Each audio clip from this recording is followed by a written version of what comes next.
आप लोगों में से 10 लाख लोगों ने पहला वीडियो देखा था, तो इतना तो आप सबको अंदाजा होगा ही कि एक सीक्वल भी आपके लिए जल्द ही आने वाला था। ये सब तो ऐसे ही चलता है, लेकिन क्या आपको पता है कि वो क्या चीज है जो ऐसे नहीं चलती है? देखिए कितने सही से खेला मैंने। वो है टैग टीम पार्टनर्स की असल जिंदगी में होने वाली अनबन। आमतौर पर ये रेसलर्स एक समय तक ही साथ में काम कर पाते हैं और फिर चीजें बिगड़ जाती हैं, जिससे अक्सर उनके बीच बहस, ब्रेकअप से लेकर कभी कभी मारपीट तक हो जाती है।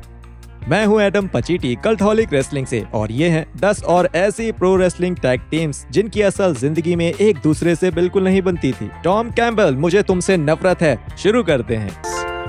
Number 10, the young stallions. अगर आप अच्छे दिखने वाली एकदम गोरे चिट्टे हीरो जैसे एटीट्यूड वाली किसी 80s टैग टीम पार्टनर्स को डिक्शनरी में खोजेंगे तो आपको तस्वीर मिलेगी द यंग स्टैलियंस की। पॉल रोमर और जिम पावर्स दोनों ही काफी नए थे और पैट पैटरसन के कहने पर दोनों को टीम किया गया था, और ऐसा होते ही दोनों के हालत बिल्कुल बदल गए। दोनों ने थोड़े ही समय में दीवार ताकने और ओपनिंग मैचेस करने से लेकर हार्ट फाउंडेशन से लड़ने तक का रास्ता तय कर लिया था। लेकिन धीरे धीरे उनकी जोड़ी फीकी पड़ने लगी, क्योंकि बदकिस्मती से उनकी असल जिंदगी में भी दिक्कतें आने लगी थी। दोनों का ही ये कहना था कि वो दोनों बहुत ही अलग लोग हैं, जो कि बहुत अलग अलग समाज से आते हैं, और रिंग के बाहर दोनों की ज्यादा बनती भी नहीं थी। पावर्स की ये शिकायत थी कि रोमा को पैसों से और कार्ड पर अपनी रैंक से ज्यादा प्यार था, और पावर्स तो बस वहाँ होने से ही खुश थे, क्योंकि उनको रेसलिंग से प्यार था। दोनों की एक बार बहुत बड़ी लड़ाई हुई जब एक फ्लाइट को लेकर थोड़ा मिसकम्युनिकेशन हुआ, जिसकी वजह से रोमा शो में आने से लेट हो गए और बाद में उन्हें उसके लिए फाइन भी किया गया। पर हुआ ऐसा कि वो लेट हुए पावर्स का इंतजार करने में, और पावर्स तो शो में 1 घंटे पहले ही पहुंच गए थे। रोमा ने जल्द ही पैटरसन को ये बोल दिया कि अब वो एक स्टैलियन नहीं बने रहना चाहते हैं, तो पैट ने वही किया जो कोई भी स्थिर दिमाग का व्यक्ति करता। वो उन्हें अस्तबल के पीछे ले गए और गोली मार दी। नहीं, ऐसा कुछ नहीं हुआ। रोमा ने हरक्यूलिस के साथ टीम करना शुरू कर दिया, लेकिन अब पुरानी चीजों पर बहस करके मिलेगा भी क्या। नंबर 9, आर्न एंडरसन और पॉल रोमा। यार ये पॉल रोमा वापस से एक बहुत हॉट रेसलर के साथ टीम अप होने के बाद वो एक 46 साल के ऐसे रेसलर जो पैदा ही बियर वाली टोन के साथ हुए थे, उनके साथ टीम अप हुए। तो हुआ ऐसा कि रोमा WCW में आए प्रसिद्ध ग्रुप द 4 हॉर्समैन के आखिरी हॉर्समैन बनकर वो टली ब्लैंचर्ड और कंपनी के बीच बातचीत के सफल न होने के बाद टली के लेट रिप्लेसमेंट के तौर पर आए थे। फैंस और रेसलर्स दोनों ही ये मानते थे कि रोमा शायद द हॉर्समैन के सबसे कम डिजर्विंग मेंबर्स में से एक हैं, या बोले तो सबसे कम डिजर्विंग मेंबर ही थे ग्रुप की पूरी हिस्ट्री में। और डबल ए यानी आर्न एंडरसन को भी यही लगता था। वो रोमा के ग्रुप में आने से बिल्कुल खुश नहीं थे और उन्हें उनके साथ टीम अप करना बिल्कुल पसंद नहीं था। उन्हें लगता था कि इस ग्रुप को जो चाहिए, रोमा उससे एक पायदान नीचे थे और वो उससे कहीं कम अच्छे खिलाड़ी थे जितना WCW को चाहिए था। रोमा का बाद में ये कहना था कि एंडरसन उनकी फिजिक से जलते थे, जबकि वो खुद द पिल्सबरी डफ बॉय जैसे दिखते थे। उन्होंने आगे जाके ये भी कहा कि द हॉर्समैन का पूरा कॉन्सेप्ट अपने उम्र दराज होते हुए मेंबर्स के लिए बस एक काफी बड़ी ईगो ट्रिप होना था। नंबर 8 पर है विलियम रीगल और टजीरी। विलियम रीगल और टजीरी की जोड़ी पहली बार तब बनी जब दोनों 2001 में द अलायंस के खिलाफ फाइट करने जा रहे थे, और जब द जापानीज बज़सॉ टजीरी तब के जनरल मैनेजर के असिस्टेंट के रूप में काम कर रहे थे। ये जोड़ी वापस बनी 2005 की शुरुआत में, जब रीगल के रेगुलर पार्टनर यूजीन को चोट लगी, और इसके बाद दोनों ने जापान में हुए रॉ पर वर्ल्ड टैग टाइटल्स जीते। वैसे तो दोनों का टाइटल रन अच्छा खासा 86 दिन तक रहा, और दोनों की ही स्टाइल रिंग में एक दूसरे को काफी अच्छे से कॉम्प्लीमेंट करते थे, लेकिन असल में चीजें ज्यादा नहीं अच्छी चल रही थी। स्टेज के पीछे या ये कहें कार में, द जेंटलमैन विलन के नाम से मशहूर रीगल ने दबी जबान में ये बोला था कि उन्हें टजीरी के साथ सफर करना या उनसे बात करना कितना नापसंद था। रीगल की माने तो जब दोनों एक साथ कार में होते थे, द मिस्ट ब्लास्टर का आग्रह होता था कि वो शांति में गाड़ी चलाएं, क्योंकि उन्हें म्यूजिक से डर लगता था, और उनकी और भी कुछ आदतें थी जो द इंग्लिशमैन को बिल्कुल पसंद नहीं आती थी। टजीरी का सबसे बड़ा फोबिया था स्पैम और मीट, और रीगल को टजीरी के सामने उन्हें खाकर उन्हें टॉर्चर करने में बहुत मजा आता था, और वो कभी कभी अपने पार्टनर के गियर बैग में भी स्पैम और मीट डाल देते थे। टजीरी की अजीब आदतों को झेलते झेलते रीगल का सब्र थोड़ा थोड़ा कम होने लगा था, और उन्हें काफी ठंडक पहुंची जब दोनों अपना टाइटल हार गए और उनकी टीम भी खत्म हो गई। रीगल तो ऐसा ही कहते हैं, लेकिन मुझे तो लगता है कि वो टजीरी से बहुत प्यार करते हैं। Number 7, fire and ice. Scott Norton fire लेकर आए और आइस ट्रेन आइस ही लेकर आ सकते थे। सिर्फ 13 ही मैचेस खेलने के बावजूद भी फायर एंड आइस की स्टाइनर ब्रदर्स के साथ कुछ बहुत ही अच्छी फाइट्स हुई थी, और उन दोनों को देखकर लग रहा था कि टैग डिवीजन में दोनों का दबदबा बनेगा, लेकिन दोनों की टीम जल्द ही खत्म हो गई। पिछले साल आइस ने इतनी जल्दी टीम को खत्म कर देने के कुछ कारण बताए। जिसमें से एक था कि उनकी और नॉर्टन की बैक स्टेज में अक्सर लड़ाई होती थी क्योंकि दोनों को ही एक टैग टीम में नहीं आना था। हालांकि दोनों ही 56 इंच के सीने वाले काफी ताकतवर पहलवान थे, लेकिन उनकी पर्सनैलिटीज बहुत अलग थी और दोनों में कोई मेल नहीं बैठ पाता था। नॉर्टन ने एक बार कहा था कि दोनों के लिए लॉकर रूम से निकलकर रिंग तक जा पाना ही बहुत बड़ी बात थी, और आइस का ये कहना था कि जितने समय भी दोनों साथ थे, दोनों ने मिलकर एक दूसरे से 1 घंटे से ज्यादा बात नहीं करी होगी। आइस ने इस बात को लेकर दुख भी जताया और कहा कि अगर उन्होंने नॉर्टन को और अच्छे से जानने की कोशिश की होती तो दोनों की टीम अलग लेवल का धमाल मचा जाती। नंबर 6, ला रेजिस्टेंस। ला रेजिस्टेंस के केस में अगर हम उनकी WWE में कामयाबी की बात करें तो ऐसा लगता है कि काफी जल्दी हो गया।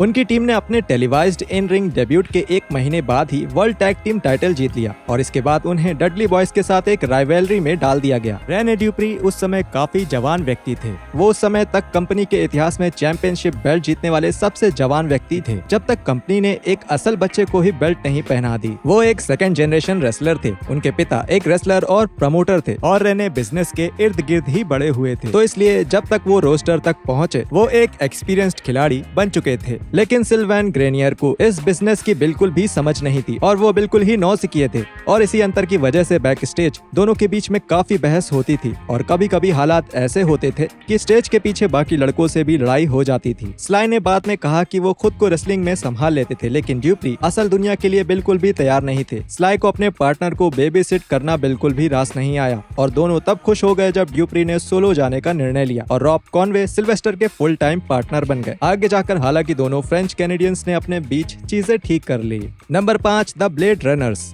दोनों भले ही आगे जाकर अपने करियर्स में मेगा स्टार्स बन गए हों, लेकिन अपने पहले के दिनों में जब वो the blade runners power team USA या फिर द फ्रीडम फाइटर्स के नाम से टीम अप कर रहे थे, तब स्टिंग और द अल्टीमेट वॉरियर दोनों ही काफी जवान थे और उनके आसपास क्या हो रहा था इसका दोनों को ही बिल्कुल अंदाजा नहीं था, और इसकी वजह से उन दोनों को ही बहुत नुकसान हो रहा था क्योंकि दोनों के सामने रेसलिंग बिजनेस एक एलियन की तरह था। दोनों की ही फिजिक बहुत बेहतरीन थी और वो दोनों ही काफी हैंडसम भी थे, पर दोनों ही कम अनुभवी और रिंग में बहुत रफ थे, जिसकी वजह से कंपनी की तरफ से थोड़ा पुश मिलना तो दूर की बात थी, उन्हें काम मिलने में ही दिक्कतें आ रही थी। अपनी स्ट्रगल्स और रेसलिंग में बने रहने की लगातार कोशिश की वजह से शुरू में दोनों जिम और स्टीव काफी अच्छे दोस्त थे। दोनों की दोस्ती में दरार तब आना शुरू हुई जब दोनों ने बिल वॉट्स और मिड साउथ टेरिटरी के लिए काम करना शुरू किया। वॉरियर को ऐसा लगना शुरू हुआ कि स्टिंग ने उनका साथ नहीं दिया और स्टिंग दूसरों की बातों पर ज्यादा ध्यान दे रहे थे। इसकी वजह से दोनों अलग होने लगे। अपने पक्ष में स्टिंग ने हमेशा यही कहा है कि उन्हें हमेशा लगा कि वॉरियर एक अलग ही प्रकार के व्यक्ति थे और वो हमेशा डरे डरे भी रहते थे। अपने आगे के सालों में वॉरियर ने स्टिंग के बारे में बहुत खराब चीजें भी बोली, लेकिन स्टिंग ने हमेशा उनके लिए अच्छा ही बोला। बाकी तो आप समझ ही गए होंगे। नंबर 4, कर्ट हॉकिंस और जैक राइडर।